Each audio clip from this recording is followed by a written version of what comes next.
Gaggabdi.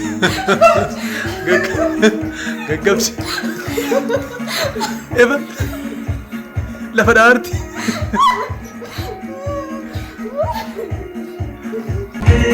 Yamarame. Laka. Ofsa, nangoromsa. Ofsa, achila.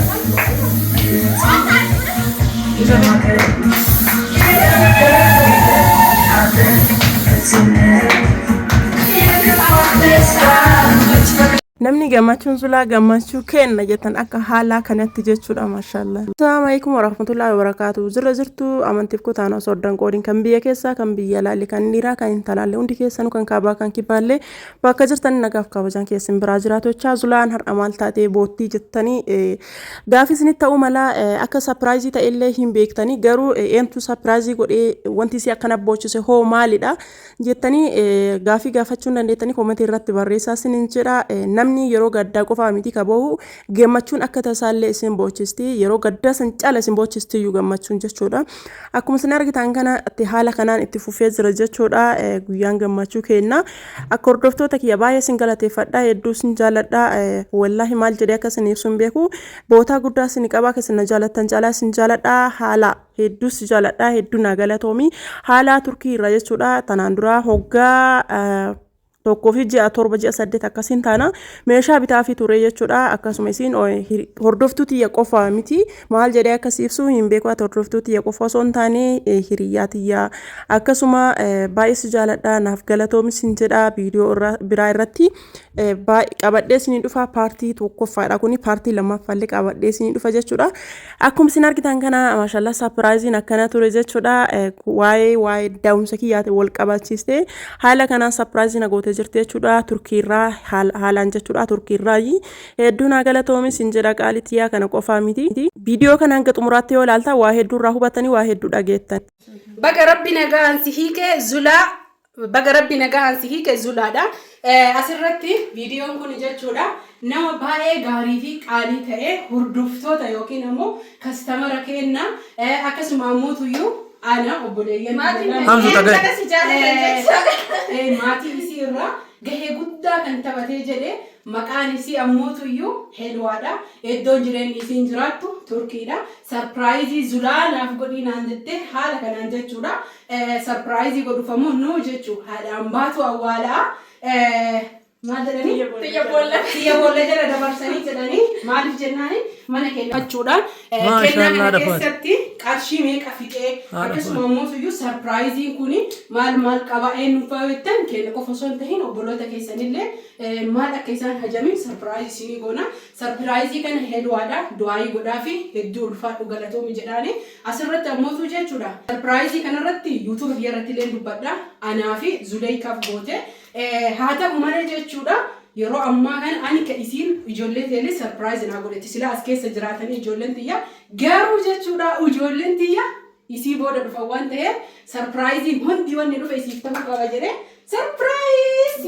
sarpiraayiz kaalidii jechuudha hordoftoota fi kabajamtoota kiyya. Ana buleettii si hangafaa waan ta'eef isiin Helwaan qarshii 20,000 ergite. Anaaf ammoo qarshii 10,000 ijoollee kiyyaaf ergite. Kanaaf nu hundumaa itti daballee isiin qaaliidha raasiidha. Wantoota jechuun isii barbaachisanii haala kanaan gammachuun isiin uffata gujee isiin uffata harargeetiin hamsiyaadha. Ani ammoo umurazaan yookiin ammoo zed na beektan yaada harayaa miti. Kanaaf gammachuun keenyatti fufaa viidiyoo isiin hara baafattee barbaadde waa isinii naa jettu isinii jenna. Amma kan xumuree jira Helwaa hedduu galatoomi ulfaadhu Helwaa miti akkasuma Xayyibaa Haliimaa jechu Kanaadaa irraa Ameerikaa irraallee anallee baay'ee waan baay'ee jechu xiqqeenya qarshiitii yookiin ammoo hawwii qarshiitii miti. Nu jajjabeessuuf wanni isaan hin taane hin jiru. Ani bira taranii yoo ilmoo tiyyaaf ani bira taranii obboleeyyan kiyyaaf jechuudha. Fakkeenya Helwaa kastamara isiitti meeshaa waggaa tokko dura raamtattee turte. Anaaf ammoo akka hiriyaa obboleettiti yeroo jalqaba Zuleikaan hojii eegaltu san jechuudha. Hedduu ulfaadhu akkasuma immoo obboleettiti rabbi umurii isin haa dheeressu jabaatanii akka hojjettanii bakka guddaa geettanii kana caala na oomsitan abdii qaba kana roomaan jedhu horaa bulaa viidiyoo kiyya irratti sin dhufa. Itti fufii. Bakka akka dubbadhallee hin beeku yeroo baay'ee gammachuu yeroo gargar dhufaa miti gammachuu keessallee haasofni illee nama qabaadha. Waan baay'ee umurazaa yookaan obboleettiin tiyyaadhaan dubbatteerti akkana caalaallee homaa hin dubbadhu. Hordoftoonni kiyyallee obboleeyyan kiyyallee akkasuma hedduu sin galateeffadha. Naa galatoomaa isin jaaladha. Gammachuu irraa kakaase maal akka dubbadhuu fi maal akka jedhu wallaalee waan ta'eef nurra laalaa isin hin jedha nama folchaa. Baqaash. Akkuma san argitan kana amma keeka murutti jira jechuudha. Viidiyoo kana hanga xumuraatti ilaalaa isiniin jedha. Kennaan sulaa kenname maal ture ka jedhamullee walumaan laalla jechuudha. Viidiyoo kiyya kana subscribe, like, share godhaa ilaalaa isiniin jedha. Isin isa mata duree jalqabaati isinillee akkasumatti isin galateeffadhaa isiniin jedha. Inni kun maali yoo jettanii koomentii jalatti osoo inni kun hin banamin dursa koomentii jalatti barreessaa jechuudha. Osoo ani hin banin dursaati koomentii jalatti barreessaa isiniin jedha. Daddafee waan banaa hin jirre fi abbaa argatu laala jechuudha. Viidiyoo kana gadhaabaati dursaati osoo isa hin laalin dursaati koomentii barreessa. Viidiyoo kana stoppi godhaa kaa'ati isiniin jedha. Akkuma isin argitan kana waaw shittoo ajaa'iba shittoo hedduu widdii taate jechuudha. Akkasuma kanama widdii irraa naa kennamti kana haala ati baay'ee nama widdiidhaan nama gaariidha. Isii qofa osoo hin taane isiin akka jalqabaatitti akka mata dureetitti. Taansii akkasuma hordoftoonni tiyyallee hedduu qaqqaaliin isii jalatti gurmooftan hin jirtan isiniin jedha. Akkuma isin argitan kana shittoo baay'ee widdii taatee fi shittoo ajaa'iba jechuudha. Akkuma isin argitan kana urgaan isii baay'ee ajaa'iba. Sababni isii shittoo oriijinaalidha. Baay'ee bareedduu kaataate jechuudha. Akka mircaa kiyyallee hin beekti obboleeyyan tiyya jechuudha.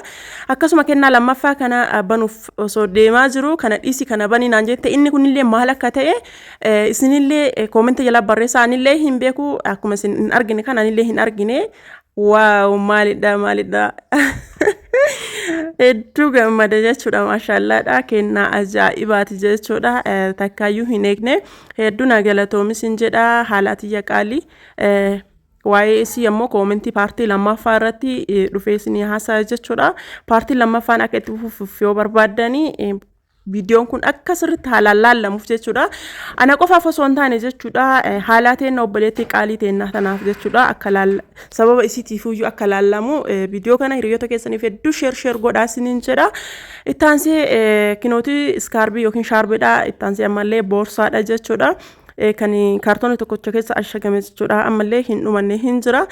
Akkuma isin argitan kana jechuudha boorsaa ajaa'iba boorsaa hedduu bareedduu taate jechuudha. Ani durumayyuu boorsaa nan jaalladha boorsaa akkanaati jechuudha. Kanaan dura haala wajjin akka tasaa haasofne jennaaniin boorsaa akkamii akka jaalladhu itti himee ture jechuudha. Wallahi baay'ee nama ajaa'iba jechuudha. Waggaa 1.8 taana ittaansee caammaa kana jechuudha. Caammaan kunillee caammaa akkan jaalladhuu fi caammaa hedduu bareedduu taate jechuudha. Akkasuma caammaa hiilii qabdu xiqqoo michootii namaan kennitu. Caammaan kun garuu caammaa akkan jaalladhu hedduu bareedduu taate jechuudha maashaallah. Kanallee istaayilii akkana hedduu jaalladha. Anka fayyadamu kana jechuudha. Istaayilii kanneen malee kan biraa hin fayyadamu akkuma isin argitan jechuudha. Shittoo kanallee shittoo baay'ee bareedduu taate jechuudha. Bakka hedduu qalalli jette baay'ee ajaa'iba taate jechuudha. Akkuma isin argitanii ittaansina jechuudha. Ammallee kennaa biraatetti walumaan darbina jechuudha. Isin ammoo koomentii barreessuun irraanfatina isin jedha hundi keessanuu jechuudha. Waan isin dhagahame miira keessan jiru miira isin dhagahame sanii koomentiidhaan ibsadha. Koomentiidhaan ibsadhaa isin jedha hordoftoota kiyyaa amma gara kennaa kaan itti darbina jechuudha. Ammallee kennaa biraatu jira waan ta'eef gara isaatti itti darbinu isin jedha. Walumaan hanga xumuraatti viidiyoo kana haa ilaallu isin jedha. Kennaan kun maalidha? Koomenti barreessan irraanfatina ishee koomenti barreessuun akka 2 3 waaw akka namni akka nama wajjin gammadanii kolfaa jirtan abdii guddaa isinirraa qaba jechuudha. Akkuma isin argitan kana gaawoniin kun gaawonii baay'ee oriijinaalii ta'e akkasuma widdii ta'e jechuudha. Gaawoniin kun gaawonii baay'ee widdii ta'e jechuudha. Obboleeyyan tiyya filannoo kiyya hin beekti haala ammoo jechuudha. Wallahi obboleetti qaalii jechuudha. Qaalii fi gaarii namas hin jedha. Akka viidiyoo kana argitee irraa gammaddee gammachuu wajjin qoodamnu abdii guddaa irraa qabas hin jedha. Haala tiyya qaalii nama akkuma isin argitan kana kinootii kennaan kiyya akkana ture jechuudha. Ka haala irraa naa kenname kennaa kanneen jechuudha. Isiif du'aayii godhaa isin hin jedha. Waa baay'eedhaan du'aayii godhaa fi rabbii fayyaa fayyaadhuma hin qabne imaana wajjin rabbi si haa kennu umrii si haa dheeressu nagaan biyya keetti si haa galchu akkasuma maatii gaggaarii qabdi maashaallah maatii kan kee gaggaaree sanniinitti rabbi nagaan si haa galchu sin jedha waa'ee paartii lammaffaa irratti haasaa wanti si haasanii waan dhumatu miti fakkeenyaaf isinii waan kennaa kana naa kenniteef qofa isinitti fakkaachuu danda'a garuu kana qofaa miti wanti isi jechuudha waan hedduu jechuudha kanaan durallee waa hedduu irraa argee jira hedduu nama hayyuudha wallaahi nama hayyuu hagana hin jedhamne jechuudha duruma jaaladha akkanumaan